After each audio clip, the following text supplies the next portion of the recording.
Hello students, आज हम बात करेंगे class 12th CBSE maths chapter 4 determinants पर।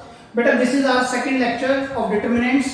लेक्चर 1 के अंदर हमने डिटरमिनेंट्स से रिलेटेड पढ़ा था कि क्या होता है डिटरमिनेंट्स, क्या डिफरेंस है मैट्रिसेस और डिटरमिनेंट्स में, और डिटरमिनेंट्स को कैसे इवैल्यूएट किया जाता है when it is 1 by 1 2 by 2 matrices. ठीक है, और हमने ये भी पढ़ा कि माइनर क्या होते हैं, कोफैक्टर्स कैसे डिटरमाइन करते हैं, और एक्सरसाइज 4.4 के हमने पहले 2 क्वेश्चन किए थे। ठीक है, मैंने उस समय पे भी कहा था कि जो हमारा मेन टॉपिक है वो 3/3 डिटरमिनेंट्स है, तो आज हम मेनली 3/3 डिटरमिनेंट्स ही समझेंगे।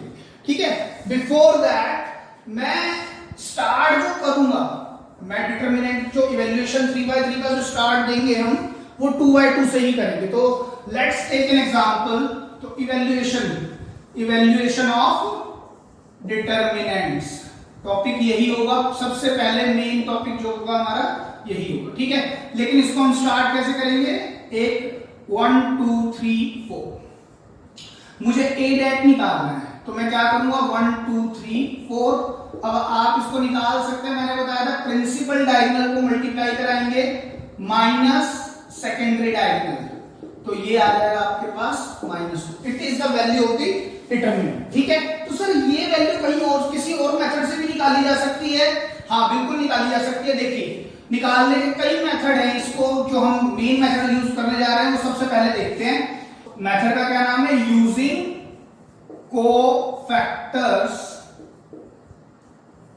या माइनर्स। ठीक है, देखिए तो सर इस मेथड का क्या नाम बेटा, इसको बोलते हैं एक्सपेंडिंग। इसको क्या बोलते हैं, एक्सपेंडिंग। यूजिंग एक्सपेंडिंग हमने इस डिटरमिनेंट की वैल्यू फाइंड आउट की। अब हमें क्या लगाना है, यूजिंग कोफैक्टर्स या माइनस। ध्यान से समझिएगा, डिटरमिनेंट निकालने के लिए मेथड क्या है, sum of the product of all the elements of any row or column with their corresponding cofactors। ठीक है, देखिए ध्यान से समझना, करना क्या है, सम ऑफ द प्रोडक्ट, चलो इसको छोड़ो, product of all the elements multiply कराना है किसको, सभी एलिमेंट्स को, किसी भी एक रो के या किसी भी एक कॉलम के। मल्टीप्लाई किसको कराना है, एलिमेंट्स को, किसी भी एक रो के या किसी भी एक कॉलम के। सर किससे कराना है multiply, with their corresponding cofactors. ठीक है, और उनका फिर क्या करना है, आपने सम करना है, तो वो आपको क्या दे देगा, डिटरमिनेंट देगा। डिटरमिनेंट की वैल्यू निकल के आएगी। सर कैसे, देखिए मैं आपको फिर से ये एग्जांपल लेता हूं। मैंने यहां पर लिखा, मुझे ए मेरे पास 1 2 3 4 है। ठीक है, सबसे पहले एक काम करते हैं, हम सब लिख लेते हैं। A11 कितना है सर, 1। A12 कितना है बेटा, A12 है सर 2। ठीक है, A21 इज 3 एंड A22 कितना है सर, 4। ठीक है, A22 हमारे पास है 4। अच्छा, अब इसके कोफैक्टर लिख लो, capital A11 will be equal to positive time M11। ये बेटा मैंने प्रीवियस लेक्चर में खूब खुल के बताया था कि 1 और 1 अगर ऐड होंगे, अगर इवन देंगे तो पॉजिटिव लेंगे, लेकिन ये मेन रीजन नहीं है। मेन रीजन है -1 raise to the power the sum of suffix 1 और 1 2, -1 raise to the power 2 gives you 1। ठीक है, लेकिन हमने एक शॉर्टकट बना लिया, जैसे ये इवन होता है तो हम पॉजिटिव लगाते हैं। ठीक है, तो पॉजिटिव है M11, मतलब ये सर क्योंकि ये कोफैक्टर है, cofactor is the sign minor, तो साइन तो लग गया। अब माइनर क्या होता था, माइनर क्या कहता है, जिस भी एलिमेंट का माइनर निकालना है उसकी रो को छोड़ दो, उसके कॉलम को छोड़ दो, जो बच जाए उसका determinant will give you cofactor. Clear है? अच्छा आगे चलते हैं। A12 क्या होगा सर, नेगेटिव टाइम M12। क्यों होगा, इन दोनों का सम क्या आ रहा है, और जैसे ही ओड आएगा हम नेगेटिव लेंगे, क्योंकि -1 की power 3 will give you negative, तो -M12। ठीक है, M12 मतलब ये वाले एलिमेंट का माइनर देखना है, तो सर इसकी रो छोड़ो, कॉलम, तो क्या बचेगा 3, तो नेगेटिव ऑफ 3 का डिटरमिनेंट अगेन -3। यहां पर 4 आया हमारे पास -3, यहां पर लेंगे A21 अगेन नेगेटिव M21 है ये 3 एलिमेंट, इसका हमें माइनर चाहिए, तो इसकी रो छोड़ दो, कॉलम छोड़ दो, कौन बचेगा सर 2, और बाहर कौन है नेगेटिव, तो ये ये आएगा -2। ठीक है, सेम वे हम A22 which is positive M22 है ना, तो M22 कौन है 4, इसकी रो छोड़ दो कॉलम छोड़ दो, कौन बचेगा 1, उसका डिटरमिनेंट सर फिर से कौन आएगा 1 आएगा। आई होप दिस इज क्लियर कि किस तरह से हमने डिटरमिनेंट लास्ट लेक्चर में हमने निकाले थे कि कोफैक्टर कैसे निकालता है। अब आते हैं मेन इस पर, क्या कहता है सभी एलिमेंट्स ले लो। अगर मुझे डिटरमिनेंट निकालना है तो देखिए कैसे निकालेंगे, all the elements of any row. मान लो कोई भी एक रो पकड़ लो, जैसे मान लो मैंने फर्स्ट रो की बात की, तो इसके एलिमेंट लिख लो A11 A12। ठीक है, दो ही एलिमेंट होंगे सर इस रो में, 11 और 12। इस रो की बात, फर्स्ट रो की बात कर रहा हूं मैं। क्या करना है, मैंने क्या कहा, all the elements of any row with their corresponding cofactors. उसका क्या करना है, प्रोडक्ट। मतलब A11 जो एलिमेंट है उसका कॉरस्पॉन्डिंग कोफैक्टर चाहिए, मतलब A11 उसी का कॉरस्पॉन्डिंग A12, और उनका क्या करना है सर, सम। तो सम कर दो, तो क्या रिजल्ट सेम आएगा, चेक करते हैं। देखिए A11 कितना है हमारे पास 1, A11 4। बेटा ये capital A11 belongs to cofactor. A12 कितना है sir, small a12 which is 2, और कैपिटल A12 है -3। चेक करो कितना आ रहा है सर, नेगेटिव आ रहा है। ठीक है, अच्छा और देखते हैं ट्रायंगल, मतलब डिटरमिनेंट है इसका मतलब। और कैसे निकाल सकते हैं, अगर मैं सेकंड रो के थ्रू करें सर, तो A21 A22, बड़ी सीधी सी बात है। जो कोफैक्टर लोगे, जो भी आप एलिमेंट लोगे उसका कॉरस्पॉन्डिंग कोफैक्टर लेना है, A21 A22, और दोनों को ऐड कर देना है। ठीक है, तो डिटरमिनेंट कितना आएगा, देखो A21 कितना है सर 3, कैपिटल A21 सर वो कितना है -2, प्लस A22 स्मॉल a22 है सर 4, कैपिटल A22 कितना है 1, तो देख लो फिर से कितना आ रहा है -2। तो सर क्या रो पर ही निकलेगा, नहीं कॉलम पर भी निकाल सकते हैं। तो determinant is equal to A, इस बार मैं डिटरमिनेंट ले रहा हूं, ये सेकंड कॉलम लेते हैं। सेकंड कॉलम में कौन कौन आएगा सर, A12 आएगा, A12, और दूसरा कौन है A22, तो इसी के कॉरस्पॉन्डिंग लेंगे A12 A22। ठीक है, एक बात आपने याद रखनी है कि जो एलिमेंट ले रहे उसी के कॉरस्पॉन्डिंग कोफैक्टर लेना है और उनको सम कर देना है। तो देखते हैं फिर से क्या आंसर सेम आता है। A12 स्मॉल a12 कितना है सर 2, कैपिटल A12 कितना है sir -3, plus A22 small a22 है 4, कैपिटल A22 है 1, तो चेक करो कितना आ रहा है फिर से सर, ये फिर से -2 आ रहा है। तो इसका मतलब ये ऑब्जर्वेशन जा रही है कि आप कितनी भी बार कर लो, यानी डिटरमिनेंट का आंसर तो सेम ही आ रहा है, चाहे रो 1 से चले जाओ, चाहे रो 2 से चले जाओ, चाहे कॉलम 1 से चले जाओ, चाहे कॉलम 2 से चले जाओ, अगर उनके कॉरस्पॉन्डिंग कोफैक्टर लिए तो। ठीक है, एक बात और समझते हैं, एक बात ये समझते हैं, मान लीजिए मैंने फिर से रो 1 ली, ये वाली A11 और A12। ठीक है, रो 1 यही है। इस बार है ना, रो 1 के तो मैंने एलिमेंट लिए, कोफैक्टर कॉरस्पॉन्डिंग ना लेके नेक्स्ट रो के लेते हैं। नेक्स्ट रो का कोफैक्टर क्या है, A21 A22 प्लस। ठीक है, A11 क्या है, स्मॉल a11 1, कैपिटल A21 क्या है, कैपिटल A21 है सर -2, A12 क्या है बेटा 2, और A22 क्या है 1, तो आंसर क्या है 0। ये मेरे पास क्या है, डिटरमिनेंट की वैल्यू निकल के आई। फिर देखते हैं एक बार और, मैंने इस बार ये वाला लेते हैं, डिटरमिनेंट इज इक्वल टू, अब की बार मैं लेता हूं स्मॉल a21 स्मॉल a22। ठीक है, और आप देखिए मेरे पास सेकंड एलिमेंट है, सेकंड रो फर्स्ट कॉलम का एलिमेंट है, सेकंड रो फर्स्ट कॉलम का एलिमेंट है, तो इसको अगर मुझे डिटरमिनेंट सही निकालना है तो इसके कॉरस्पॉन्डिंग कोफैक्टर लेने, लेकिन मैं कॉरस्पॉन्डिंग नहीं लेने जा रहा, मैं क्या कर रहा हूं A। अब मैं बात कर रहा हूं सेकंड रो की, अब मैं बात किसकी कर रहा हूं, सेकंड रो की। तो 2 1 ना लेके मैं क्या लूंगा 1 1, 2 2, तो मैं क्या लेने की कोशिश कर रहा हूं, ऊपर वाला 1 2। ठीक है, तो चेक करते हैं एक बार आंसर क्या आता है। 2 1 स्मॉल a21 पर है मेरे पास 3, कैपिटल A11 पर है मेरे पास बेटा 4, स्मॉल a22 पर कौन है 4, और A12 क्या है हमारे पास -3, तो फिर से आंसर क्या है 0।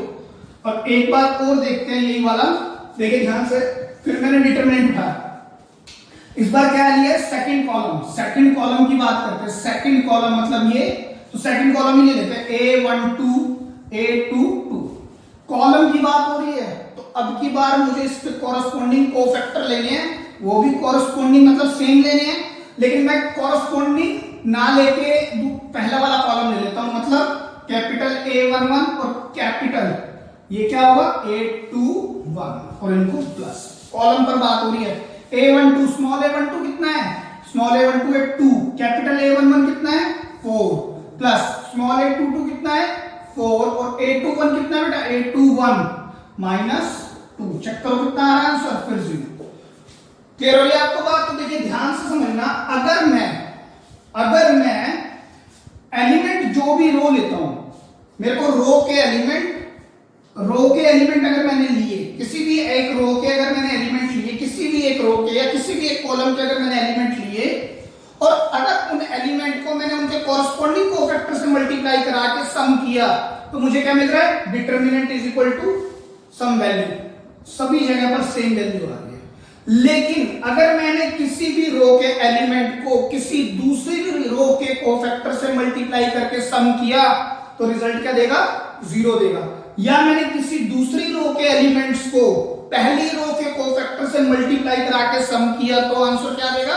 0 देगा। या किसी भी कॉलम के एलिमेंट्स को अगर मैंने किसी भी, मान लीजिए किसी भी यहां पर सेकंड कॉलम है, अगर मैंने सेकंड कॉलम के एलिमेंट्स को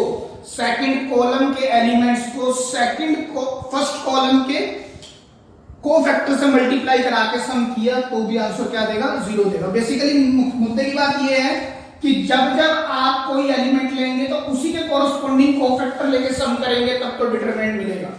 लेकिन अगर आपने उनके कॉरस्पॉन्डिंग कोफैक्टर ना लेके ऊपर नीचे रोज में या आगे पीछे कॉलम में कोई और किसी और एलिमेंट के कोफैक्टर्स को पिक किया, तो आंसर हमेशा क्या मिलेगा?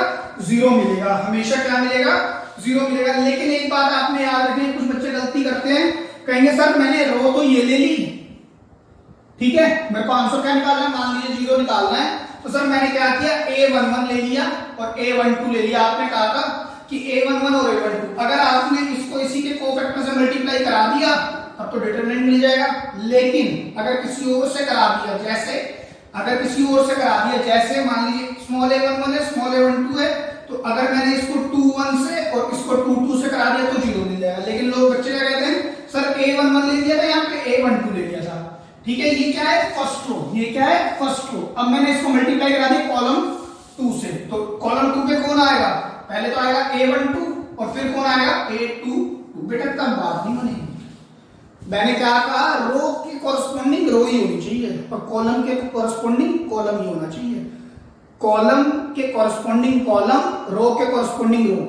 अगर सेम रो के एलिमेंट के कॉरस्पॉन्डिंग आपने कोफैक्टर उठाए, तब तो डिटरमिनेंट मिल गया।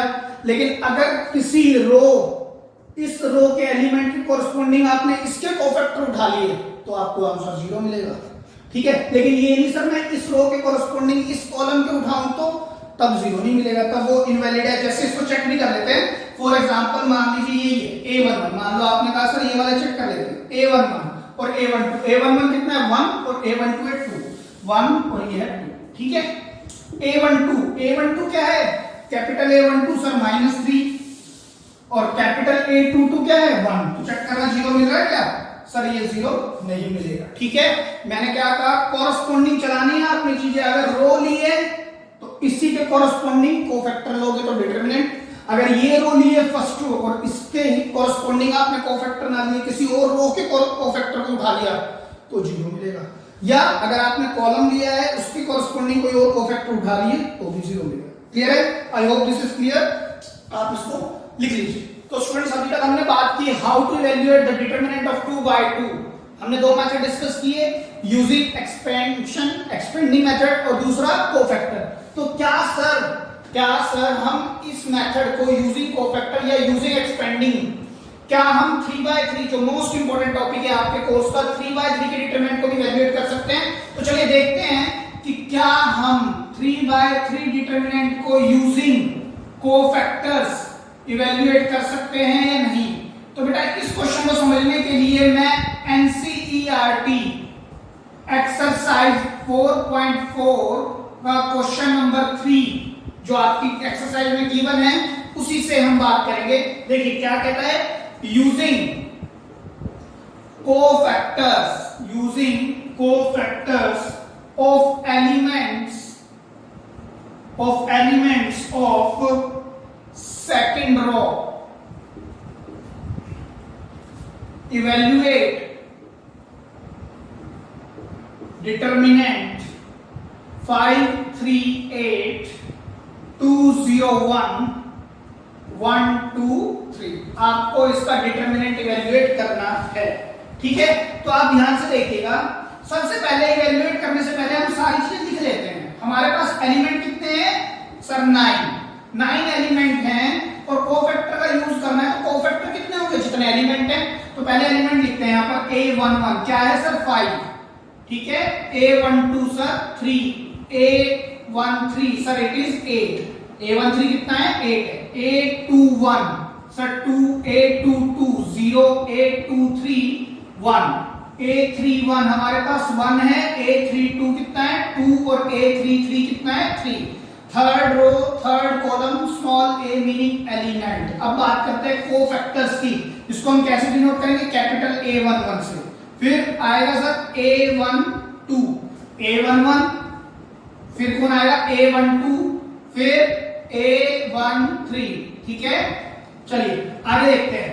A11 और A11 A12 A13, ठीक है।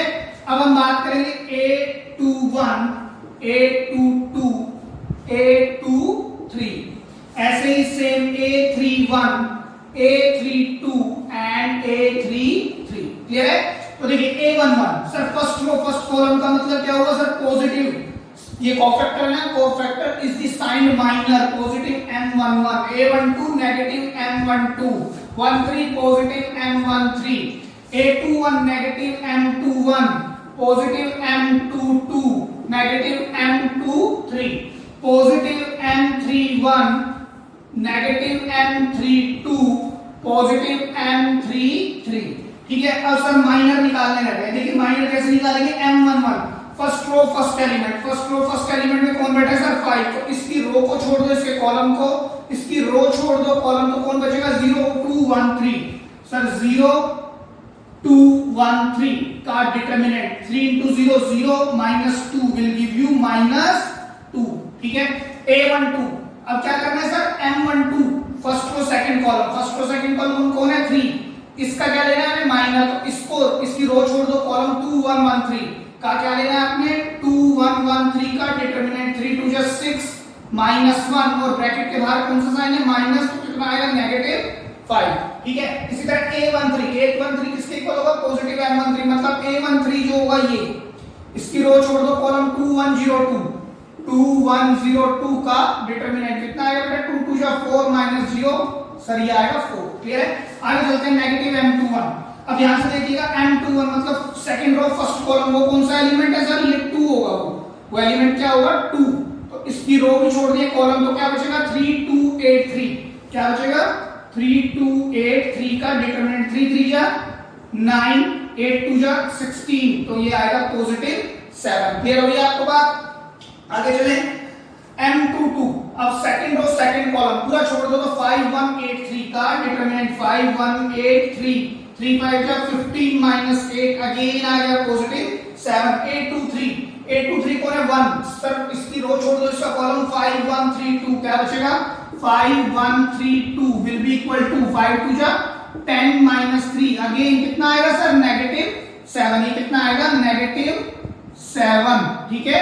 आगे देखते हैं M31। देखिए कैसे करेंगे?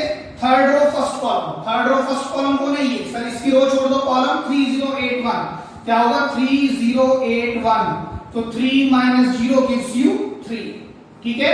A32 नेगेटिव M32 होगा क्योंकि सफिक्स का सम ओड आ रहा है तो नेगेटिव होगा। तो थर्ड रो सेकंड कॉलम का हमें माइनर निकालना है। Third row second column element है 2, तो इसकी रो छोड़ो, कॉलम 5281 नेगेटिव 5281 क्या आएगा? नेगेटिव लगा हुआ है यहाँ पे। 5 -16 will give you 11, क्या आएगा? 11। A33 तो सर लास्ट एलिमेंट, इसकी रो छोड़ दो, कॉलम 5230 क्या होगा सर? 5230, तो जो मल्टीप्लाई कराओगे तो कितना आएगा? 0 -6 will give you -6, तो आपके पास डिटरमिनेंट क्या आएगा? -6। क्लियर है? सॉरी डिटरमिनेंट कह रहे हैं इसका A33 मतलब कोफैक्टर ऑफ 3 3 विल बी -6। अब हमें डिटरमिनेंट निकालना है। डिटरमिनेंट क्या कहता है? Sum of the product, sum of the product of any row, sum of the product of all the elements of any row और column with the corresponding cofactors. मतलब अगर मैंने स्मॉल a11 लिया, a12 लिया, a13 लिया, तो इसी के कॉरस्पॉन्डिंग मुझे क्या लेने हैं? कोफैक्टर लेने हैं। इसी के कॉरस्पॉन्डिंग मुझे क्या लेने हैं? कोफैक्टर, और उनका क्या करना है? सम। a11 क्या है? 5, तो 5 a11 कैपिटल A11 कितना है सर? -2 प्लस a12 कितना है सर? 3 कैपिटल A12 कितना है सर? -5 a13 कितना है सर हमारे पास? 8 कैपिटल A13 कितना है सर? 4। तो अब आप मल्टीप्लाई कराओ, -10 -15 प्लस 32 25 7, तो कितना आएगा सर? 7। a कितना आएगा? 7। क्लियर है? तो सर क्या ये आंसर सही है? लेकिन इसने तो बोला था सेकंड रो से करना है, आपने तो फर्स्ट रो से ही कर दिया। तो कोई नहीं, हम चेक कर लेते हैं, सेकंड रो से करके देख लेते हैं। अगर आंसर तो सेम ही आना चाहिए, हम ये तो हम पढ़ ही चुके हैं। तो सेकंड रो में कौन कौन से एलिमेंट आएंगे सर? इसका एड्रेस क्या है? A21, फिर अगला का A22, फिर A23, और इसी के कॉरस्पॉन्डिंग क्या लेने हैं? कोफैक्टर। इसके कॉरस्पॉन्डिंग आपने क्या लेने हैं? कोफैक्टर, और उनका क्या करना है? सम। तो A21 का है सर? A21 201, यहाँ पर 2 लेंगे, यहाँ 0 लेंगे, यहाँ क्या लेंगे? 1। चेक करें। अब यहाँ देखिए A21 7 7 -7, यहाँ क्या लेंगे? 7 7 और -7, तो ये कितना है? 14, ये 0 और ये -7 gives you 7, which is same. Result same आ रहा है। अच्छा सर एक काम और करें, एक कॉलम से और देख लेते हैं इसको भी। तो चलिए कॉलम ले लेते हैं हम, कॉलम ले लेते हैं, सेकंड कॉलम ही ले लेते हैं। सेकंड कॉलम में ये एलिमेंट है ना, A12 A22 A32 है ना, A12 A22 A32, A12 A22 A32 आएंगे, A32, ठीक है, और उसी के कॉरस्पॉन्डिंग उसके cofactor A12 A22 A32 plus plus. तो देखिए A12 कितना है? 302, ठीक है। A12 फिर से देखिए -5 7 और 11, -5 7 एंड 11, तो ये कितना होगा? -15 plus 0 plus 22 gives you again 7। Clear है? तो सर आपने एक बात और कही थी कि अगर मैं किसी भी रो या कॉलम के कोफैक्टर्स को, उसके कॉरस्पॉन्डिंग को, किसी भी रो या कॉलम के एलिमेंट्स को, किसी भी रो या कॉलम के एलिमेंट्स को उसी के कॉरस्पॉन्डिंग कोफैक्टर से मल्टीप्लाई करा दूं तो आंसर क्या मिल जाता है? डिटरमिनेंट। लेकिन अगर मैंने कॉरस्पॉन्डिंग कोफैक्टर ना लेके किसी ऊपर या नीचे वाली रो या किसी आगे या पीछे वाले कॉलम के कोफैक्टर ले लिए तो आंसर क्या आएगा? 0। तो उसको भी चेक कर लेते हैं। देखिए जैसे फिर से देख लेते हैं, मान लीजिए मैंने फर्स्ट ले लिया A11, फिर ले लिया मैंने A12, फिर मैंने ले लिया A13, ठीक है। अब 0 चेक करना है हमारे को, तो A11 इसके कॉरस्पॉन्डिंग कोफैक्टर नहीं लेना बेटा, इस बार लेंगे हम नीचे वाले के। मान लीजिए A21 A22 and A23, check करें। A11 क्या है हमारे पास? 5 3 8 है ना सर, ये 5 है, ये 3 है और ये कितना है? 8। कैपिटल A21 चेक करवाओ, कैपिटल A21 मतलब cofactor of A21 sir it is 7, A22 का क्या है? फिर 7, और नेक्स्ट क्या है? -7। तो चेक करें, 35 प्लस 21 माइनस 56, अगेन क्या ले रहा है? 0। क्लियर है? तो this is the first method to calculate the 3/3 determinant, ठीक है, टू इवेल्युएट द 3/3 डिटरमिनेंट। आप इसको प्लीज नोट डाउन कर लीजिए। तो स्टूडेंट्स बात करते हैं क्वेश्चन नंबर 4 एक्सरसाइज 4.4 से और फिर टेक्स्ट बुक में एनसीईआरटी। बेटा इसमें बोला using cofactors of elements of third column पर बात करनी है। तो सर क्या सब लिखने जरूरी है? कोई जरूरत नहीं है। पहली बात कि सर सभी एलिमेंट फिर स्पेसिफाई करने जरूरी है नहीं। जब उसने बोला है थर्ड कॉलम तो कुछ स्पेसिफाई करने की जरूरत नहीं है। थर्ड कॉलम की बात करते हैं, थर्ड कॉलम ये होगा। तो थर्ड कॉलम में पहला एलिमेंट का नाम क्या होगा? A13 क्या होगा सर? YZ है ना बेटा। सेकंड A23 उसका नाम क्या होगा? ZX। A33 उसका नाम क्या होगा सर? XY। ठीक है, उसी तरह से आपको कोफैक्टर निकालना है। A13 क्या होगा, A23 क्या होगा, उसके कॉरस्पॉन्डिंग चाहिए ना आपको, डिटरमिनेंट निकालना है क्योंकि, है ना। तो A13 है ना। या तो आप ऐसे समझ लें कि आपको पता है प्लस माइनस प्लस, मैंने फर्स्ट लेक्चर में बात की थी, minus plus minus plus minus plus, ठीक है। तो आपको पता ही है सर ये इनकी बात कर रहे हो तो प्लस माइनस प्लस ही आएगा, या आप इनको सफिक्स को ऐड कर लो तो positive time m11, negative time m1 m23 और ये होगा बेटा 13, और ये क्या होगा पॉजिटिव टाइम m3। क्लियर है सर। अब क्या निकालना है कि माइनस। अब देखो ध्यान से समझना, वैसे तो ये जो क्वेश्चन है ना ये पूरा का पूरा रियल नंबर बेस्ड नहीं है। जब हमारे पास पूरा क्वेश्चन रियल नंबर बेस्ड नहीं होता तो there is another method called properties to find out या टू इवैल्यूएट द डिटरमिनेंट्स, जो आपकी एक्सरसाइज 4.2 ऑफ एनसीईआरटी है। बट तो ये उसने बोला है कि यूजिंग कोफैक्टर, तो हम इसको कोफैक्टर से ही करेंगे, लेकिन अगर कुछ ना बोलता तो हम इसको एक्सरसाइज 4.2 के थ्रू करते। कब करते? जब डिटरमिनेंट में रियल नंबर्स की बजाय क्वेश्चन एक्स वाई जेड या अल्फाबेटिकल फॉर्म में दिया हुआ है, ठीक है, जो एक्सरसाइज 4.2 है। तो कोई बात नहीं, अभी हम इसको ऐसे समझ लेते हैं, और इस जैसे बहुत सारे क्वेश्चन हम एक्सरसाइज 4.2 के दौरान डिस्कस करेंगे using properties evaluate the determinants, using properties, ठीक है। फिलहाल हम यूजिंग कोफैक्टर कर रहे हैं। चलिए पॉजिटिव m13 बताएं, फर्स्ट रो थर्ड कॉलम का minor, first row third column को है y z, तो इसकी रो छोड़ दो कॉलम छोड़ दो, कौन बचेगा सर 1 1 y एंड z। इसी तरह से ये m23 मतलब second row third column sir zx, इसकी रो छोड़ दो कॉलम, तो 1 1 xz 1 1 xz, ध्यान से लिखिए आराम से। m33 third row third column sir इसकी रो छोड़ दो कॉलम, तो कौन बचेगा 1 1 xy 1 1 x and y।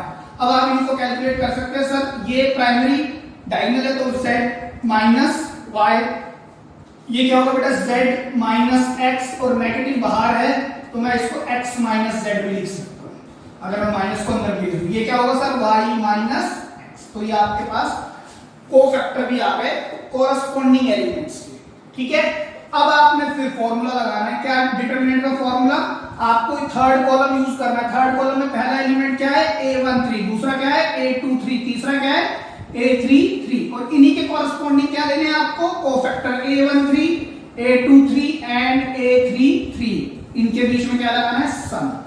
Clear है। स्मॉल a13 सर वो कितना है हमने देख लिया है y z, और capital a13 z minus y, a23 कितना है सर zx मल्टीप्लाई किससे होगा sir x minus z, a33 कितना है xy, कैपिटल a33 कितना है y माइनस x। अब बेटा देखो मल्टीप्लाई कराओ, yz को z से मल्टीप्लाई कराओगे तो yz स्क्वायर, yz को इससे कराओगे तो y square z, same way zx square minus z square x plus xy square minus x square y। Clear है इतनी बात। अब मेरी बात दोबारा ध्यान से सुने, आपको करना कैसे है इसको, ये तो मैं अभी आपको एक क्वेश्चन ही करके दिखा रहा हूं, लेकिन इसकी डिटेल जो है हम एक्सरसाइज 4.2 के टाइम पर ही लेंगे। आपने ये देखना है इन 6 इक्वेशंस में से कुछ ऐसा कॉमन निकालना है कि जो पूरे में से कॉमन बाहर आ जाए। तो ये थोड़ा सा जब करेंगे आप एक्सपीरियंस पर ही समझ आएगी चीज। हम कैसे, मैं कुछ सोच रहा हूं कि देखो सर मेरे को y स्क्वायर भी लिख रहा है और x स्क्वायर भी लिख रहा है, तो मैं काम करता हूं मैं x स्क्वायर को कॉमन ले सकता हूं इन दोनों से, या मैं काम करता हूं zx square minus x square y को इकट्ठा लिख दिया मैंने, ठीक है, प्लस अब हम किसको लिख सकते हैं, अब हम ले सकते हैं x वाली टर्म्स, मैंने लिया पहले xy square minus z square x, अब मैं इन दोनों को लिख देता हूं yz square minus y square z। ध्यान से देखिएगा आप इन दोनों से क्या कॉमन ले पा रहे हो x स्क्वायर, तो बचेगा क्या z माइनस y, प्लस इनसे क्या कॉमन ले पा रहे हैं सर x, तो बचा क्या y square minus z square, इससे क्या कॉमन ले पा रहे हैं सर yz, तो अंदर क्या बचेगा बेटा z माइनस y, तो x square z minus y, अगर मैं इसमें से माइनस कॉमन ले लूं तो मैं यहां पर क्या लिख सकता हूं z square minus y square plus yz z minus y। अगर मैं इन दो, चलिए मैं इसको भी खोल ही देता हूं z माइनस y x, इसको मैं क्या लिख सकता हूं z minus y z plus y plus yz z minus y। अब मेरे पास एक एक्सप्रेशन ये है, एक ये है, एक ये है, क्या कॉमन दिख रहा है सर z माइनस y पूरे से कॉमन आएगा, अंदर क्या बचेगा सर x स्क्वायर माइनस, यहां से क्या बचेगा x फिर z प्लस वाई, फिर यहां से क्या बचेगा सर y इंटू z। ठीक है, अब मैं इस क्वेश्चन को इधर सॉल्व कर रहा हूं, ध्यान से देखिएगा। अगर मैं को z माइनस y को ऐसे ही रहने दूं, x square minus x z minus x y plus y z. अब ध्यान से देखिए, फिर से मैंने क्या किया, z माइनस वाई, अगर मैं इसमें से x कॉमन ले लूं तो क्या बचेगा x माइनस जेड। इसमें से मैं क्या कॉमन ले सकता हूं सर y, अगर मैं y कॉमन ले लूं प्लस y ले लेते हैं तो z माइनस x हो जाएगा। तो एक काम करते हैं, नेगेटिव y कॉमन ले लेते हैं, तो यहां पर x माइनस z ऐसे ही लेते हैं। क्लियर है की बात। अब देखिए इन दोनों से क्या कॉमन आ रहा है सर x माइनस z, तो z माइनस y को as it is x minus z common आ जाए तो बचेगा यहां से x बचेगा और इधर से माइनस का y। ठीक है, तो एक तो अगर मैं इसको थोड़ा सा सीक्वेंस में लिखूं तो x माइनस y, और इसको मैं y माइनस z लिखना चाहूं तो नेगेटिव बाहर आएगा तो मैं y माइनस z। और अगर मैं इसको x minus y minus z, अगर क्या सीक्वेंस बनाता है z माइनस x, तो इसको भी मैं घुमा के लिखूं तो z माइनस x, तो माइनस यहां से ही बाहर आएगा तो पॉजिटिव बनेगा। This is your answer. Clear है, तो this is the value of this determinant, यानी इसकी क्या वैल्यू आई, ये वैल्यू आई। लेकिन मैं अगेन दोबारा बता रहा हूं, ये क्वेश्चंस जहां अल्फाबेटिकल या वेरिएबल बेस्ड क्वेश्चंस होते हैं, उसको उन क्वेश्चंस को आपकी प्रॉपर्टीज बहुत आराम से कर पाती हैं। कभी भी इस तरह के क्वेश्चन इस तरह से नहीं पूछता है। ये वेरिएबल बेस्ड क्वेश्चन होते हैं, यूजिंग कोफैक्टर्स वगैरह से नहीं पूछेगा तो यूजिंग प्रॉपर्टीज ही पूछेगा। ऑल्दो हमने कर लिया क्योंकि इट हैज बीन गिवन। ठीक है, तो एक लास्ट क्वेश्चन है बेटा एक्सरसाइज 4.4 का, which is a MCQ question, multiple choice question, और ये मैं आपको होमवर्क पे छोड़ता हूं, ये आप खुद करेंगे और मेरे को कमेंट सेक्शन में इसका सही आंसर देंगे। सिर्फ आपने ये लिखना है कि ए पार्ट ठीक है, बी पार्ट ठीक है, सी या डी। क्लियर है, चलिए मूव करते हैं एक्सरसाइज 4.1 ऑफ योर एनसीईआरटी।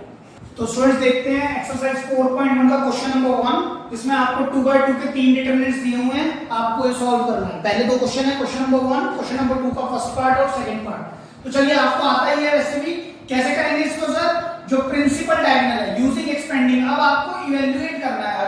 अगर उसने कुछ भी नहीं बोला कि भाई यूजिंग कोफैक्टर्स या यूजिंग एनी अदर मेथड, अगर कुछ भी स्पेसिफाई नहीं है तो इट इज इंप्लाइड कि आप एक्सपेंडिंग लगाएंगे। एक्सपेंडिंग मेथड कैसे करेंगे सर, 2 को -1 से मल्टीप्लाई, माइनस बाहर आएगा, फिर 4 को किससे मल्टीप्लाई, -5 से, तो -2 minus plus 20 will give you 18, it is the value of the determinant. Clear है। अच्छा चलिए फर्स्ट पार्ट इसका देखते हैं।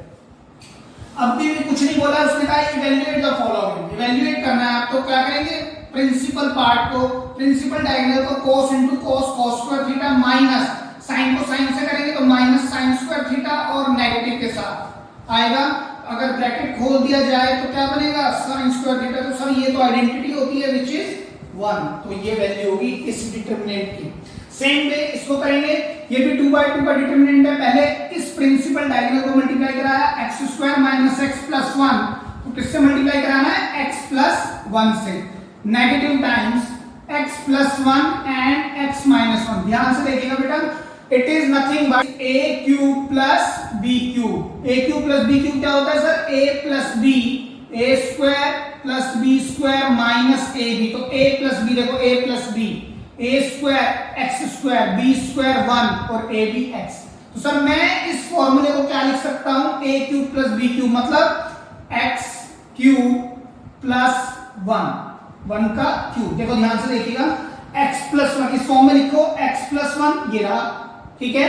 फिर a स्क्वायर मतलब x का स्क्वायर, फिर b स्क्वायर मतलब 1 का स्क्वायर प्लस 1 माइनस ab मतलब इन दोनों की मल्टीप्लाई माइनस x। कोई तो बैठा हुआ है, या आप सिंपल इसको मल्टीप्लाई करा लो, ठीक है, क्योंकि आपको सिंपलीफाई ही तो करना। और ये क्या है sir, it is a square minus b square. तो मैं इसको क्या लिख सकता हूं, x स्क्वायर माइनस 1 और ब्रैकेट एज इट इज। अगर मैं इसको खोल दूं, x cube plus 1 minus x square plus 1, तो आंसर क्या आएगा, x cube minus x square plus 2। तो this is the value of this determinant. Hope this is clear, आप लिख लीजिए। तो स्टूडेंट्स बात करते हैं क्वेश्चन नंबर 5 की। क्वेश्चन नंबर 3 और 4 को बेटा लास्ट में लेंगे क्योंकि ये अच्छे क्वेश्चंस हैं। तो पहले क्वेश्चन नंबर 5 पर बात करते हैं। क्वेश्चन नंबर 5 में आपको फिर से इवैल्यूएट करना है डिटरमिनेंट्स। तो उसमें कुछ नहीं बोला यूजिंग कोफैक्टर्स या क्या, तो आप इसको भी यूजिंग एक्सपेंडिंग ही निकालेंगे। जब वो कुछ स्पेसिफाई नहीं करता तो यूजिंग एक्सपेंडिंग आप निकालेंगे। तो कैसे निकालें सर? मान लीजिए ये मेरा डिटरमिनेंट है, लेट कर लिया मैंने इसको, तो आप इसको लिखें जैसे एक्सपैंड अलोंग R1। ठीक है, तो देखिए कैसे करते हैं इसको, ध्यान से देखिएगा। सबसे पहले सर जो ये एक्सपैंड अलोंग R1, तो R1 के सारे एलिमेंट आपने लिख लेने हैं 3, फिर -1 और फिर -2। क्लियर है इतनी बात? अब क्या करना है, आपने अगर 3 एलिमेंट को पकड़ा है तो 3 की रो छोड़ दो, इसका कॉलम छोड़ दो। मैंने क्या कहा, 3 को लिया है तो 3 की रो छोड़ दो, 3 का कॉलम छोड़ दो। ये -1, ये -2 और ये 3 था मेरे पास। 3 को देखा मैंने, 3 का एलिमेंट है तो 3 की रो छोड़ दी, 3 का कॉलम, तो क्या बचा सर ये। तो इसका क्या लेंगे 0, -5, -1 और 0 और डिटरमिनेंट। क्लियर है इतनी बात?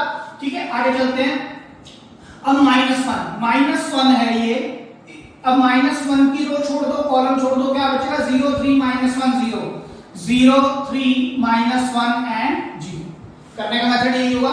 -2, अब -2 की रो छोड़ दो, कॉलम, तो 0, 3, 0, -5, क्या आएगा सर 0, 3, 0, -5। क्लियर है? अब ध्यान से देखिएगा सर, इस पर आपने क्या किया, ये ले लिया। ठीक है, अभी मैंने आपको बताया था कोफैक्टर्स में हम plus minus plus minus plus minus plus minus plus लेके चलते हैं। जब मुझे अलोंग इसके करना है तो हम क्या करेंगे, यहां पर प्लस का साइन लेंगे, यहां माइनस लेंगे, यहां प्लस लेंगे। ठीक है, या फिर आप ये भी कर सकते हैं -1 raise to the power R1 में पहला एलिमेंट क्या है A11, तो उन दोनों का सम 1 और 1 2, तो वो भी पॉजिटिव देगा। लेकिन आप मेरी बात ध्यान से सुने सर, ये कुछ अलग तो कर ही नहीं रहे। वैसे एक बार इसको सॉल्व कर लेते हैं, फिर बात करते हैं। 3 जब आप इसको खोल देंगे तो क्या आएगा, देखिए 0 -5 को -1 से मल्टीप्लाई करा होगा तो 5, -, +1, 0, +3, -2, -5 को 0 से कराया 0, 3 को 0 से कराया फिर 0, तो क्या आ जाएगा आंसर 3 × -5 gives you -15 +3, और ये तो सर 0 हो गया।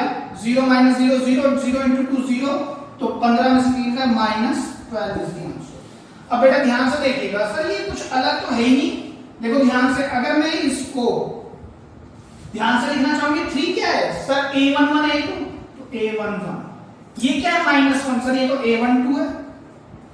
ये क्या है -2 सर, ये A13 है ना। अगर मुझे डिटरमिनेंट निकालना होता था और कोफैक्टर वाले फॉर्मूले पे जाऊं, तो जो मैं एलिमेंट ले रहा हूं उन्हीं के कोरस्पॉन्डिंग क्या लेना है, कोफैक्टर। तो सर यहां लेना क्या चाहिए A11, बीच में प्लस, फिर A12, फिर बीच में प्लस A13। तो ये क्या है सर, ये कोफैक्टर ही तो है। देखिए A11 मतलब पॉजिटिव M11 है ना। फर्स्ट रो फर्स्ट कॉलम, मतलब इसको छोड़ दो, इसको छोड़ दो, कौन आएगा 0, -5, -1, 0, कोई तो लिया है सर, और पॉजिटिव भी लिया, कोई तो कर रहे हैं। अच्छा आगे चलो, M12 मतलब 1 और 2 का सम क्या होगा, ऑड, तो -M12 होगा। तो M12 क्या है, M12 मतलब ये, इस रो को छोड़ दो, इस कॉलम को लेना क्या है 0, 3, -1, 0, तो सर वही तो लिया 0, 3, -1, 0, और वो किसके साथ, नेगेटिव के साथ, तो नेगेटिव लिया। I hope you are understanding what I am trying to say। Same method चल रहा है, बस इसको एक्सपेंडिंग का नाम दे दिया गया है। ठीक है, बस ये है कि हम इतना लिखे नहीं, हम डायरेक्ट करते हैं। ठीक है, अब वो देखो A13 क्या है सर -2, यहां पर क्या ले लेंगे आप -2। अब A13 will be equal to positive time M13 का मतलब ये वाली एलिमेंट, इस रो को छोड़ दो, इस कॉलम बचेगा क्या 0, 3, 0, -5, सर ये तो लिया हुआ है। सेम मेथड वहां पर अडॉप्ट हो रहा है, मतलब एक्सपेंडिंग और इसमें कोई खास फर्क है ही नहीं, सेम है इनफैक्ट। लेकिन जब कोफैक्टर बोलेगा तो आपको ये लाइन भी लिख के दिखानी पड़ेगी, लेकिन नहीं बोलेगा तो एक्सपेंडिंग अलोंग R1 और आंसर आ जाएगा एक बार। ठीक है, तो आंसर क्या आया बेटा हमारे पास -12। तो सर एक बात ये तो ठीक है कि -12 आ गया, चाहे मैं इसको यूजिंग कोफैक्टर करूं चाहे यूजिंग एक्सपेंडिंग करूं, लेकिन क्या किसी और के अलाउंग खोलूंगा तो भी आंसर आएगा, आना तो यही चाहिए। क्योंकि मैंने बताया डिटरमिनेंट को चाहे R1 से एक्सपेंड करो, चाहे R2 से, चाहे C1, C2, C3 किसी से भी कर लो, रिजल्ट हमेशा सेम आएगा। तो let us expand this determinant, expand along R2। R2 से एक्सपेंड करें तो सर ये 0, तो पहले 0 लिखना है, फिर ये 0, ये -1 है ना। अब सर कोफैक्टर के साइन आएंगे बेटा, या तो आप याद रखो इसका एलिमेंट का नाम क्या है, इस एलिमेंट का नाम है A21, तो 2 और 1 3, नहीं तो आप ये याद रखो ना सर सेकंड रो है ना माइनस प्लस माइनस वाली होती है, एक माइनस लगाओ एक प्लस लगाओ एक फिर माइनस लगाओ, ठीक है। अब 0 को छोड़ दो, इसको हटाओ, लेना क्या है -1 -5, -1 -5 -2 एंड 0। अब ये वाली 0, इस रो को छोड़ दो, इस कॉलम को, तो 3 3 -2 0, 3 3 -2 एंड 0। अब सर -1 मतलब इस रो को छोड़ दो, इस कॉलम को, 3 3 -1 -5, 3 3 -1 एंड -5। अच्छा सर इनको तो सॉल्व करने का भी बेनिफिट नहीं है, क्यों नहीं है, क्योंकि बाहर कौन बैठा है 0, कुछ भी सॉल्व हो क्या है, मल्टीप्लाई बाय 0 0, ये भी 0, तो सर इनको तो हम एक बारी में ही पूरे को 0 लिख देते हैं। यहां पर क्या बन गया पॉजिटिव 1 को भी लिखने का बेनिफिट नहीं, कितना आएगा sir -15 minus minus +3 will give you again -12, ठीक है। क्लियर हो गई बात आपको। तो एक ऑब्जर्वेशन और समझ में आती है इस क्वेश्चन को देखते हुए कि सर फिर इसका मतलब तो ये हुआ कि इसको तो बहुत टाइम लग गया सॉल्व करने में, क्यों लग गया, क्योंकि इस रो के अलोंग हमने एक्सपेंड किया था R1 जिसमें एक भी 0 नहीं थी, तो जहां पर 0 मैक्सिमम होगी ना, अगर आप उस रो या उस कॉलम के अलोंग डिटरमिनेंट को एक्सपेंड करेंगे तो you will get the answer as quick as possible. I hope this is clear कि जिस भी रो या कॉलम में ज्यादा 0 बैठे हैं आप उसी के अलोंग एक्सपेंड करने की कोशिश करेंगे। क्लियर है। तो देखिए एक चीज हो गई। अच्छा सर इसको और किसी मेथड से भी देख सकते थे, एक्सपेंड है तो R2 करा तो भी, या दूसरा R1 किया तो ये भी। एक काम वो करते हैं एक्सपेंड अलोंग C3 करके देख लेते हैं इस बार C3, ठीक है। तो डिटरमिनेंट देखिए C3 में कौन कौन है -2, फिर कौन है सर -1, फिर कौन है 0। सर ये तो एलिमेंट है हमारे पास, ठीक है। अब C3 है ना, ये यहां पर क्या क्या आएंगे कोफैक्टर के साइन प्लस माइनस प्लस, तो यहां तो प्लस आएगा सर, यहां माइनस यहां प्लस, या आप इनकी पोजीशन ढूंढ लो। ये पोजीशन क्या है A13 1 और 3 4 तो पॉजिटिव देगा कोफैक्टर, ये क्या है A23 नेगेटिव देगा ओड आएगा, ये क्या है A33 फिर पॉजिटिव देगा सम, तो प्लस आएगा, लेकिन आप ऐसे भी याद रख सकते हैं, ठीक है। अब -2 को छोड़ दो सर, -2 को छोड़ो, ये भी हटाओ तो 0 3 0 -5 0 3 0 -5। अब -1 पर जाओ, इसको हटाओ तो 3 3 -1 -5 3 3 -1 -5। अब 0 के साथ ये भी हटाओ 3 0 -1 0 3 0 -1 0। तो सर ये तो लिखने की जरूरत नहीं है क्योंकि ये तो 0 से मल्टीप्लाई कर रहा है, बिल्कुल ठीक, तो ये तो 0 हो जाएगा। इसको देखते हैं सर, ये इनटू दिस 0, ये इनटू दिस 0, तो 0 निकलेगा बाहर, 0 समथिंग मल्टीप्लाई वाला नंबर गिव्स यू 0। अब फिर सीधी बात आएगी, तो ये पॉजिटिव 1 तो हो ही गया, क्या आएगा -15 प्लस 3, तो सर अब आप इसको करके देख लो, माइनस क्या आ रहा है फिर से 12।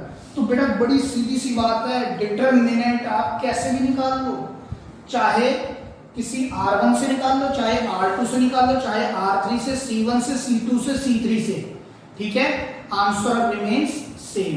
चाहे आप इस मैट्रिक्स का पहले ट्रांसपोज कर लो फिर निकाल लो, तब भी आंसर सेम आएगा, क्योंकि ये रो क्या होगी, कॉलम बन जाएगी, और कॉलम क्या होंगे, रो बन जाएंगे। तो रो से भी निकाल रहे हैं चाहे कॉलम से निकाल रहे हैं, रिजल्ट तो सर सेम ही आ रहा है, तब भी रिजल्ट सेम आएगा। दूसरी बात सर फिर एक्सपेंड किसके अलोंग करना है, जिस रो में या जिस कॉलम में मैक्सिमम 0 होंगे उसके अलोंग एक्सपेंड करेंगे to get the answer at the earliest. Clear है। तो चलिए देखते हैं second part of this question कैसे करेंगे सर, किसी भी अलोंग कर सकते हैं। एक काम करते हैं, इस बार हम C2 के अलोंग करते हैं, ठीक है। मैं बार-बार अलग-अलग से इसलिए दिखा रहा हूं कि आपको चेक होता रहे। आप R1 से करके देखिएगा, मैं C2 के अलोंग करता हूं, तो एक्सपेंड अलोंग C2, तो determinant is equal to C2 के एलिमेंट है -4 1 एंड 3। अगर मैं C2 की बात करूं तो माइनस प्लस माइनस, देखिए माइनस प्लस माइनस, तो सर एक तो नेगेटिव आएगा, यहाँ पॉजिटिव आएगा, यहाँ नेगेटिव आएगा, ठीक है बेटा। अब यहाँ पर डिटरमिनेंट बनेंगे -4, सर इस रो को छोड़ दो, इस कॉलम को 1 2 -2 1 1 2 -2 1। अब 1 की बारी, ये हटाओ 3 2 5 1 3 2 5 1 -3 लिया मैंने, यानी 3 ये हटाओ 3 1 5 -2 3 1 5 -2। तो देखिए माइनस माइनस ये तो 4 हो गया, यहां से क्या आएगा 1 माइनस माइनस प्लस फिर 4 प्लस ये 1 एज इट इज 1 3 जा 3 माइनस 10 माइनस 3 माइनस 6 माइनस 5 तो कितना आएगा 5 4 जा 20 माइनस 7 11 11 3 जा 33 और 20 कितने होते हैं 53 में से 7 गए sir 46 is the value of this determinant. ठीक है, होप दिस इज क्लियर, आप इसको लिख लीजिए। और नेक्स्ट क्वेश्चन से मैं एक और मेथड आपको डिस्कस करता हूं। ठीक है, लिख लीजिए। तो स्टूडेंट बात करते हैं क्वेश्चन नंबर 5 के थर्ड पार्ट की। सबसे पहले इसको सॉल्व कर लेते हैं। मान लीजिए मैंने एक्सपेंड किया, एक्सपेंड अलोंग R1। ठीक है बेटा, तो R1 के अलोंग एक्सपेंड करेंगे तो कौन कौन एलिमेंट है 0 1 2। आप जानते हैं सर प्लस माइनस प्लस, तो यहां तो माइनस आ जाएगा, यहां पर प्लस, वहां भी प्लस आएगा। ठीक है, अब 0 को छोड़ दो, मतलब इसकी रो छोड़ दो, कॉलम कौन बचेगा 0 3 माइनस 3 0 1 की रो छोड़ दो, कॉलम -1 -2 -3 एंड 0। क्लियर है, 2 वाली रो छोड़ दो, कॉलम छोड़ दो, कौन बचेगा सर -1 -2 0 एंड 3। अब सर 0 को किसी से मल्टीप्लाई करो 0 आएगा, अंदर वाले के लिए बॉदर होने की जरूरत नहीं है। -1 0 देखिए -2 इंटू -3 यही 6 पर आ जाएगा और नेगेटिव ही रहेगा भाई, यही प्लस बना देगा। और ये माइनस तो यही आता है ना कि primary diagonal minus secondary diagonal, तो माइनस वो वाला आएगा +2, तो ये कितना होगा सर -3 + 0। अब यहां पर माइनस माइनस +6 और ये -6, तो रिजल्ट क्या आ गया 0। तो आप एक काम करना, इसको R2 R3 C1 C2 C3 किसी से और चेक करना क्या 0 आ रहा है। ठीक है, तो बेटा मैं एक बात डिस्कस करता हूं। एक और रूल होता है सैरस रूल फॉर एक्सपेंडिंग। मान लीजिए मेरे पास एक डिटरमिनेंट है A1 B1 C1 A2 B2 C2 A3 B3 and C3। मैंने इनको A1 B1 C1 A2 B2 C2 A3 B3 C3 बोल दिया। ठीक है, आपने इसको एक्सपेंड कैसे करना है, सैरल रूल कैसे कहता है ये सेम है ना A1 B1 C1 A1 A2 A3 B1 B2 B3। इसको एक बार और लिख लो, मैंने इस तरह को दोबारा लिखा है। क्लियर है, करना क्या है आपने A1 को B1 से, मतलब प्राइमरी डायगोनल की तरह से। ठीक है, A1 B2 C3 फिर B1 C2 A3 फिर C1 A2 B3, तीनों पर जाना चाहिए सर। ये नहीं क्योंकि ये पूरा नीचे डायगोनल नहीं बना, तो आप यहां पर लिखेंगे A1 B2 C3 फिर क्या लेंगे plus B1 C2 A3 plus sign लगाना plus C1 A2 B3। Clear हो गई इतनी बात। जब नीचे की तरफ जाएंगे तो आप पॉजिटिव लेंगे, हम यही करते हैं ना, पॉजिटिव लेते हैं ना, यहां से यहां पर प्राइमरी डायगोनल पर पॉजिटिव, -1 को 0 से करते हैं 0 या -1 को 3 से करते हैं जो, फिर नेगेटिव। तो ऐसे ही आपने इधर से चलाना है C1, मतलब A3 B2 C1 फिर B3 C2 A1 फिर C3 A2 B1। ध्यान से देखिएगा मैं क्या लिख रहा हूं, A3 B2 C1 नेगेटिव के साथ, negative A3 B2 C1 negative B3 C2 A1 negative C3 A2 B1। Sir इसको नहीं चलाएंगे क्योंकि ये पूरा डायगोनल नहीं बना रहा है 3/3। क्लियर है, बस यही एक्सपेंशन है, लेकिन इसको थोड़ा सा सही करके लिख देता हूं। मैं इसको ऐसे लिख सकता हूं, देखिए A1 B2 C3 प्लस, अब मैं इसको लिख लेता हूं A2 B3 C1 फिर मैं इसको लिख देता हूं A3 B1 C2। ठीक है, अब हम इसको लिखते हैं A3 B2 C1 फिर इसको लिख लेता हूं नेगेटिव A2 B1 C3 फिर लिख लेता हूं इसको A1 B3 and C2। Clear है, तो सर ये हमारे पास क्या आ गई, इसकी एक्सपेंशन आ गई। बस ये कुछ नहीं किया मैंने, ये ठीक था, मैं इसको सिंप्लीफाई और अच्छे से कर लिया। सर लेकिन ये याद कैसे रखा जाए, देखो ध्यान से देखना, याद कैसे रखना है हमारे को ABC। आपने ABC को 6 बार लिखना है, 3 बार प्लस का और 3 बार माइनस में, 3 बार प्लस में और 3 बार माइनस में। ठीक है, एक बार तो आप क्या करेंगे, देखिए ध्यान से देखिएगा 1 2 3 1 2 3। तो जब इस तरह चलाएंगे तो पॉजिटिव चलाएंगे, मतलब सर 1 2 3 क्या करा हमने 1 2 3, ठीक है 1 2 3। अब 2 से स्टार्ट करेंगे 2 3 1 2 3 1, फिर 3 1 2 3 1 2। क्लियर है? अब सर जब आगे गए नेगेटिव वालों में कैसे चलाना है, पहले 3 लेना है बेटा, फिर 2 फिर 1, पहले ये फिर ये और अब ये नेगेटिव चलेगा। सवेरे जब 1 2 3 जब हम सही काउंटिंग चलाएंगे, सही ऑर्डर में चलाएंगे तो पॉजिटिव वाले चलेंगे, जब हम रिवर्स काउंटिंग चलाएंगे तो नेगेटिव वाले चलेंगे। तो पहले क्या आएगा 3 2 1, क्या आएगा 3 2 1। अब 2 पर आओगे 2 1 3, क्या आएगा 2 1 3, फिर क्या आएगा 1 3 2, क्या आएगा 1 3। अब आप इसको चेक करो, बिल्कुल सेम रिजल्ट दे रहा है, ठीक है। अब सर ये वाला क्वेश्चन इससे चेक नहीं कर सकते हैं? हाँ बिल्कुल करते हैं। देखिए A1 B2 C3, A1 क्या है 0। एक काम करते हैं स्क्वायर्स रूल के अकॉर्डिंग इसको लिख लेते हैं पहले। ट्रायंगल हमारे पास क्या है 0 -1 -2 1 0 3 2 -3 0। इन दोनों को दोबारा लिखेंगे 0 -1 -2 1 0 3, ठीक है। अब 0 0 0 ये जाएगा इस तरह से, फिर ये क्वांटिटी इसके साथ जाएगी, ये क्वांटिटी इसके पास जाएगी, ठीक है। तो या तो आप डायरेक्ट मल्टीप्लाई करा लो 0 × 0 × 0, या फिर A1 B2 C3। तो ये A1 है, ये B2 है, ये C3 तो है, ये तो आ गया 0। क्लियर है? अब A2 B3 C1, A2 कौन है 1, A2 क्या है 1 -3 and -2, या तो हम ऐसे ही चलते हैं, फिर plus twice of -1 and 3। Clear है? अब नेगेटिव का साइन लगेगा। अब क्या करेंगे -2 0 and 2, -2 फिर 0 फिर 2, फिर नेगेटिव का साइन 3 को किससे मल्टीप्लाई कराएंगे -3 से, और -3 को किससे कराएंगे 0 से, फिर 0 को किससे कराना है सर -1 से, और -1 को किससे कराना है सर 1 से। तो चेक करो, देखो -3 और -2, ये तो 0 प्लस 6 आएगा, ये कितना आएगा सर -6, ये 0 है, चेक करो ये भी 0 है, ये भी 0 है, तो 6 - 6 again 0, hence the determinant value is clear. बेटा तो मैंने आपको just for the knowledge purpose मैंने आपको ये रूल बता दिया, सरस रूल हो सकता है कभी पूछ ले कोई भी, तो आपको पता होना चाहिए कि कैसे होता है। ऐसे तो बहुत सारे रूल है, लेकिन एक आधा ठीक सा इजी सा रूल है जो आप यहाँ पर काम कर सकते हैं, वो मैंने डिस्कस किया है, ठीक है। तो आपके पास अभी मैंने 3 मेथड बता दी है to find out the determinant of any sort of matrix, whether 2/2 3/3। जैसे number 1 using cofactors, number 1 using cofactors आप निकाल सकते हैं। नंबर 2 यूजिंग एक्सपेंडिंग, आप एक्सपेंडिंग के थ्रू भी निकाल सकते हैं। नंबर 3 सेट्स, क्लियर है, आप इससे भी निकाल सकते हैं, लेकिन again the most important is expanding one. As of now अब तक जितना हमने काम किया है उसमें सबसे इंपॉर्टेंट एक्सपेंडिंग वाला है, क्लियर है, ठीक है, लिख लीजिए आप। और एक बात है, इसका जो 4th पार्ट है वो आप खुद से करेंगे, मैं मूव करूंगा नेक्स्ट क्वेश्चन।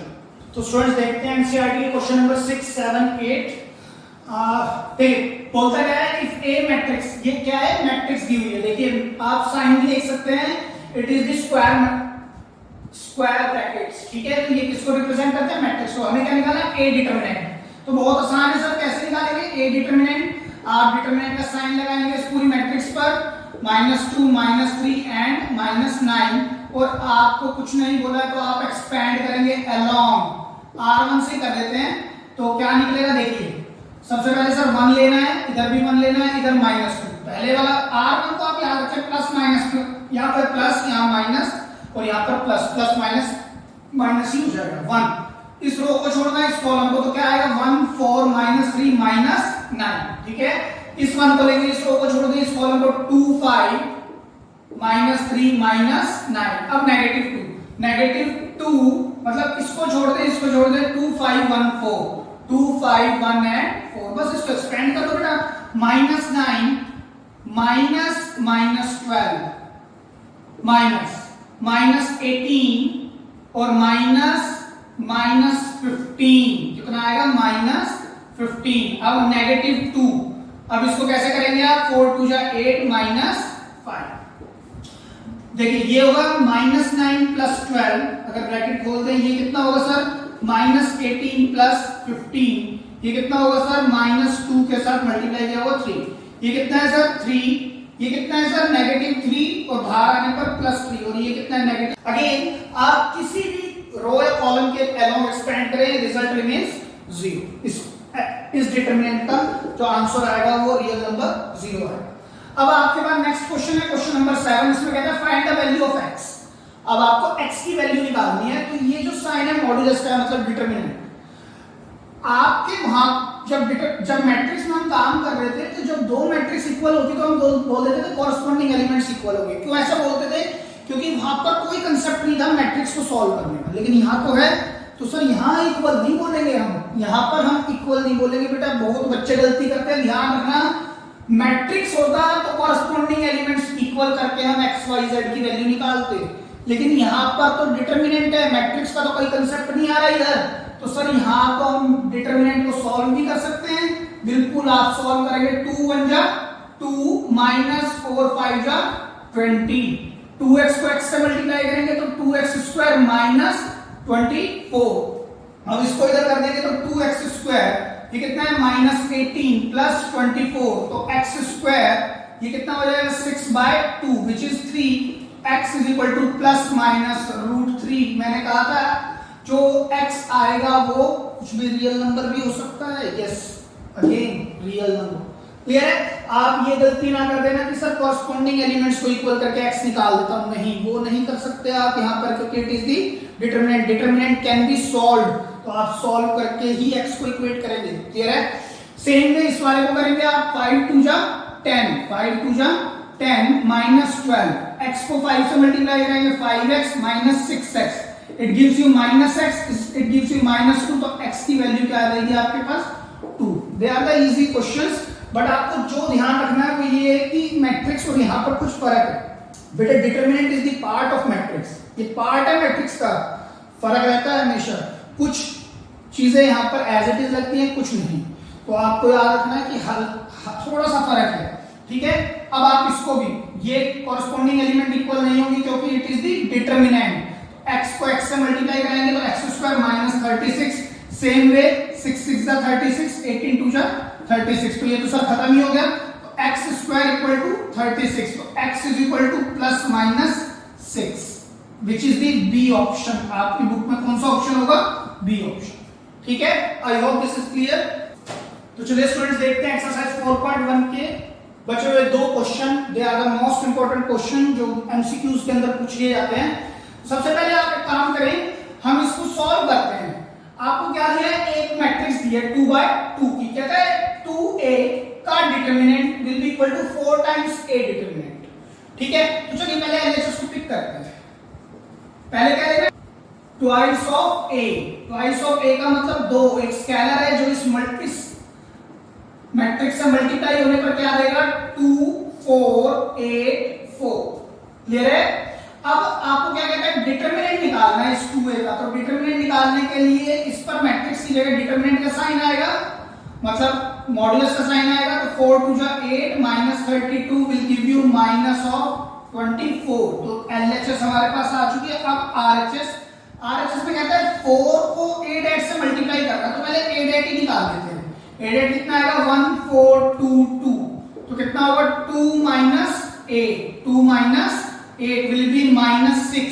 ये कितना आया? 8। अब इसको 4 से अगर मैं मल्टीप्लाई कराऊं तो -6 × 4 गिव्स यू -24। तो hence LHS and RHS both are equal. ठीक है? LHS और RHS क्या हो गई? इक्वल हो गई। इसी तरह इस क्वेश्चन को देखना है आपने। इसका सॉल्यूशन क्या कहता है? पहले 3a 3 टाइम्स a, मतलब इस मैट्रिक्स को स्केलर 3 से मल्टीप्लाई करा दो। 1 0 0 0 1 0 1 2 4 मल्टीप्लाई कराएंगे तो कितना आएगा सर? 3 0 0 0 3 0 3 6 एंड 12। ये क्या आ गई मेरे पास? 3a। अब कहता है इसका डिटरमिनेंट निकाल दो। तो डिटरमिनेंट निकालना है तो मैट्रिक्स के जो स्क्वायर ब्रैकेट से उनको हटा के हम क्या लगाएंगे? मॉड्यूलस का साइन या डिटरमिनेंट का साइन। 3 6 12।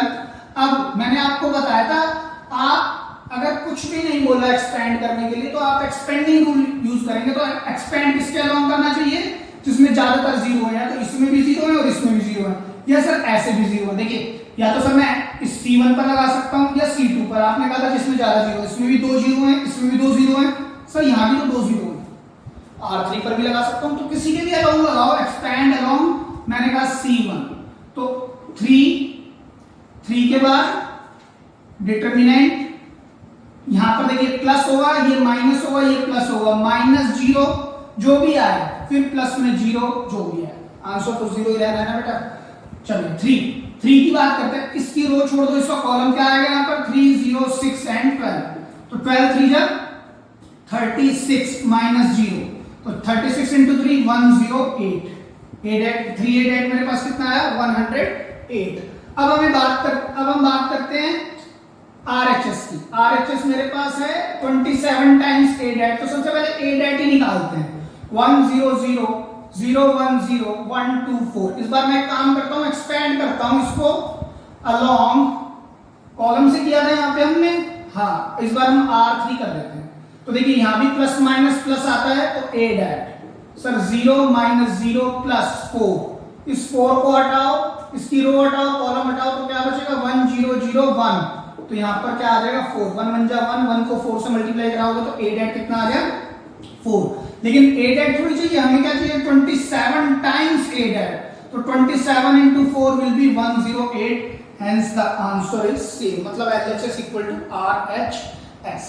ठीक है, तो ये तो बात रही कि हमने LHS और RHS को इक्वल कर दिया, लेकिन एक बात अभी जो ऑब्जर्वेशन है वो समझने की है, आप ध्यान से देखिएगा बेटा, कोई भी मैट्रिक्स, सॉरी कोई भी डिटरमिनेंट, जैसे यहां पर आप ध्यान देना, इसके अंदर हो क्या रहा है सर, अगर मैं यहां पर देखता हूं 2A, तो ये कुछ नहीं किया आपने, 2 स्क्वायर A डैट किया, ध्यान से देखिएगा, यही तो हो रहा है 2A 2 स्क्वायर A डैट।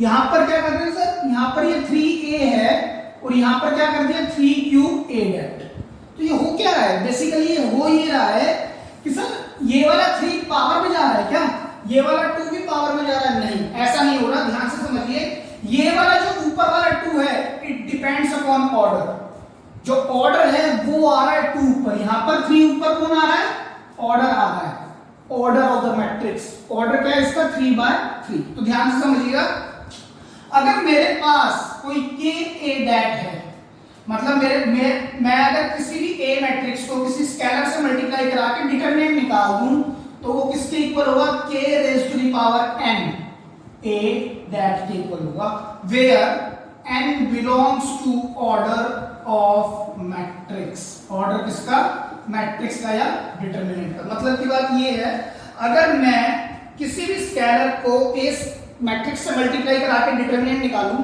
या फिर मैं किसी भी डिटरमिनेंट को पहले सॉल्व करके उस स्केलर को, किस स्केलर को, जो ये स्केलर है, इसी स्केलर को यहां पर लेके और जितने ऑर्डर का मैट्रिक्स है वो ले लूं, जैसे ये है, अब सर यहां पर ये मान लीजिए 2A है, ठीक है, ये किसके इक्वल होगा, ये वाला 2 तो यहां आएगा, ऑर्डर क्या है इस मैट्रिक्स का 2 और फिर A डैट, रिजल्ट सेम आएगा, देख लो रिजल्ट सेम आ रहा है, -24 -24।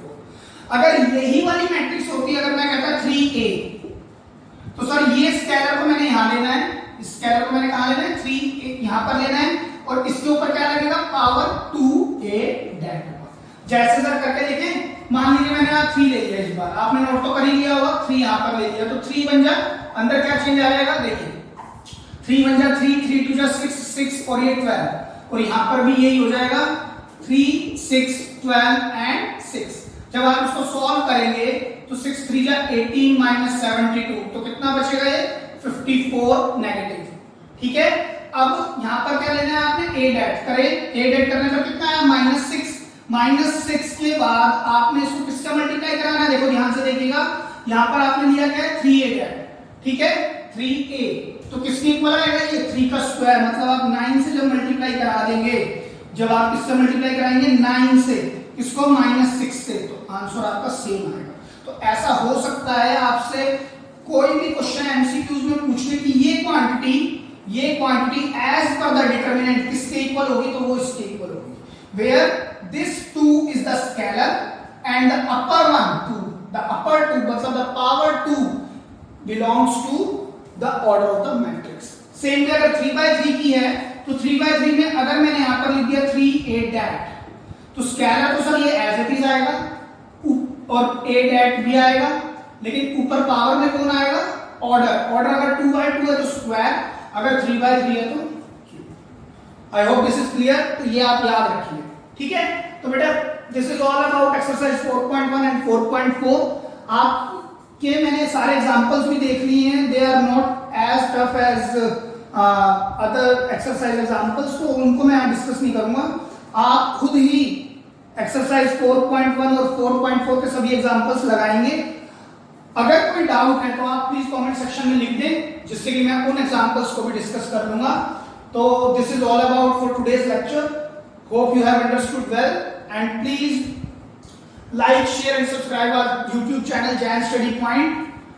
Thank you so much.